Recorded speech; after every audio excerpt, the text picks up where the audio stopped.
तर फायनली आम्ही पोहोचून गेलो साहिलभाऊ कडकच्या दुकानाच्या ओपनिंग मध्ये एवढी मजा आली का सांगूच नाही शकत.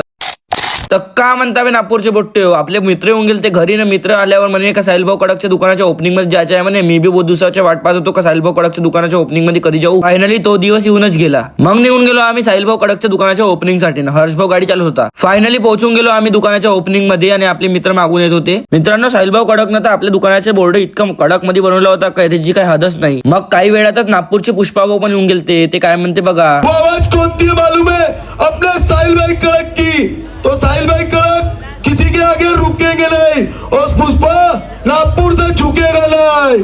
आणि मग आपल्या भंडाऱ्यावरच्या लंकेश भाऊ पण आलता. बाबा पहिलेच म्हणते दुसऱ्या फाशी जेवण नाही होते. पहिली एकटाच दूध होते. हो आम्हाला नाही होते तर खूप मोठी होते नाही का. मग तेवढ्यातच एंट्री होऊन गेली समीर स्टायलो भाऊची. आणि भाऊने अशी एंट्री केली का त्याची काय हदच नाही. एकदम मस्त मधी.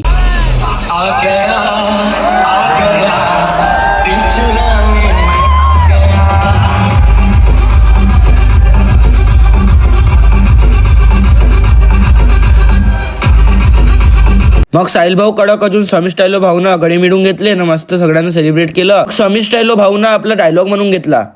ऐसा मुकाम के वाड़ी में ही बोला जाएगा हाँ मेरी जान. मग साहिलभाऊ कडकची मम्मी स्टेजवर आली. तिने स्टेजवर आल्यावर त्या तर पूर्ण इमोशनल होऊन गेल्या. असं आहे का सगळे विचारते म्हणून असे लोक आपल्या कामी येते. आज तो माणूस 5 मिलियन वाला आहे. आज साहेब चाहते कुठं मेन याच्यातच येते ना. थोड्याच वेळात येऊन गेले डॉली भाऊ.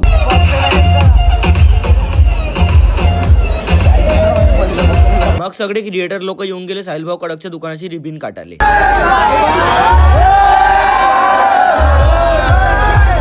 मग साहिलभाऊ कडकचे जेवढून दर्शन झाले. मग त्याच्यानंतर फोटो नाही खिचू शकलो कारण का बहुत सारा क्राऊड होता ना. मग निघून गेलो आम्ही घराकडे जायसाठी निघून तर गेलो. पण 9:30 वाजले होते ना. थंडी खूप लागत होती. मग तेवढ्यातच आपल्याला ड्रीम कार दिसून गेली. ते बी VIP नंबर सोबत. मग आम्ही सोडून दिलं हर्षभाऊले घरी कारण का हर्षभाऊच्या मम्मीचे फोन दाबडायत होते. कारण का म्हणे का लवकर ये म्हणे घरी आता मारतो म्हणे. मग हर्षभाऊने आपल्या मम्मीच्या हातच्या लाता खाऊन घेतल्या साहिलभाऊसाठी. मग गौरव मड्डी भाऊले आपण सोडून दिलं घरी आणि आपण बी निघून गेलो घराकडे जायसाठी. मग येऊन गेलो मी घरी. मित्रांनो आजसाठी एवढंच. भेटूया नेक्स्ट ब्लॉग मध्ये. नेक्स्ट ब्लॉग बनण्यासाठी मला फॉलो नक्की करून घ्या. लहान भाऊ समजून फॉलो करून घ्या यार. मग कसं वाजव वसिरी.